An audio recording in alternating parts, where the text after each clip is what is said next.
12 जून को अहमदाबाद से लंदन जा रही एयर इंडिया की flight AI-171 Boeing 787 dream liner उड़ान भरने के कुछ ही मिनटों बाद तकनीकी खराबी के कारण दुर्घटनाग्रस्त हो गई। अहमदाबाद में हुए प्लेन हादसे में अब तक 297 लोगों की मौत की पुष्टि हो गई है। विमान में सवार 242 लोगों में से 241 लोगों की मौत हो गई।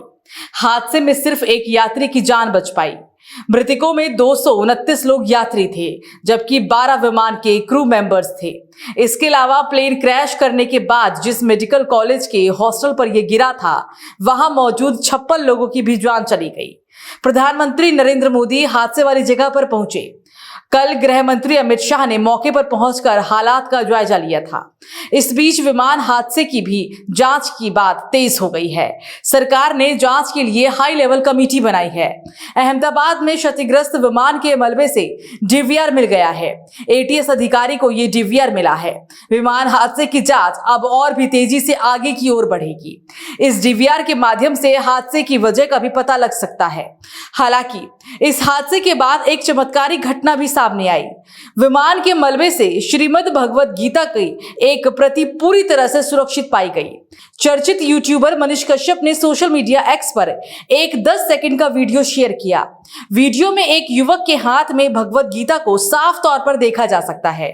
हवाई अड्डे के रनवे से उड़ान भरने के तुरंत बाद एक रिहायशी इलाके में दुर्घटनाग्रस्त हो गया था। विमान का एक हिस्सा पास के एक हॉस्टल के मेज की दीवारों को तोड़ता हुआ अंदर जा फंसा था, जिसके बाद बड़े पैमाने पर राहत बचाव कार्य भी शुरू हुआ था। जहां इस हादसे में लगभग 297 लोगों की जान चली गई। विमान में रखा यात्रियों का सारा सामान जलकर राख हो गया, तो वहीं दूसरी तरफ रेस्क्यू के दौरान मिले भगवत गीता ने सनातन धर्म के अनुयायियों के बीच आस्था और विश्वास को और भी ज्यादा मजबूत कर दिया। कई लोग इसे भगवान की कृपा और सनातन धर्म की अड़िग शक्ति का प्रतीक मान रहे हैं। हालांकि इस दावे की सत्यता की आधिकारिक पुष्टि फिलहाल नहीं हुई है, फिर भी यह घटना लोगों के बीच चर्चा का विषय बन गया है। सोशल मीडिया एक्स पर कई लोग इसे चमत्कारिक घटना भी मान रहे हैं, जबकि कुछ लोग इसे संयोग का परिणाम मान रहे हैं। लोगों का मानना है कि यह घटना यह सिद्ध करती है कि सनातन धर्म की शक्ति और भगवान की कृपा हर स्थिति में अपने अनुयायियों के साथ ही रहती है।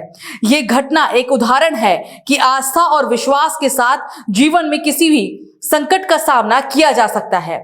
तो वहीं कुछ लोगों ने इसको लेकर जमकर आलोचना भी की। बता दें, प्रधानमंत्री नरेंद्र मोदी ने अहमदाबाद के सिविल अस्पताल का दौरा किया। विमान हादसे में घायल लोगों का यहां पर इलाज चल रहा है। पीएम मोदी ने घायलों से मुलाकात की। इसके बाद डॉक्टरों से मरीजों के स्वास्थ्य की जानकारी ली। पीएम मोदी अस्पताल के C7 वार्ड भी गए, जहां घायलों का इलाज चल रहा था। उन्होंने सोशल मीडिया एक्स पर एक पोस्ट शेयर किया, जहां उन्होंने लिखा कि अहमदाबाद में हुए विमान हादसे से हम सभी स्तब्ध हैं। इतने सारे लोगों की अचानक और हृदय विदारक तरीके से मौतों को शब्दों में बयान नहीं किया जा सकता।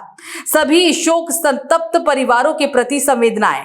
हम उनके दर्द को समझते हैं और ये भी जानते हैं कि उनके पीछे जो खालीपन रह गया है, वो आने वाले कई सालों तक महसूस किया जाएगा। ओम शांति। विमान हादसे को लेकर कांग्रेस के राष्ट्रीय अध्यक्ष मल्लिकार्जुन खड़गे ने भी चिंता जाहिर की। उन्होंने कहा कि इस हादसे की न्यायिक जांच होनी चाहिए, पारदर्शिता और जिम्मेदारी सुनिश्चित होनी चाहिए। खड़गे ने कहा कि रिटायर्ड जज की अध्यक्षता में इस हादसे की जांच होनी चाहिए। इस बीच एयर इंडिया विमान को आज सुबह बम से उड़ाने की धमकी मिली थी, जिसके चलते उसकी थाईलैंड में इमरजेंसी लैंडिंग करानी पड़ी।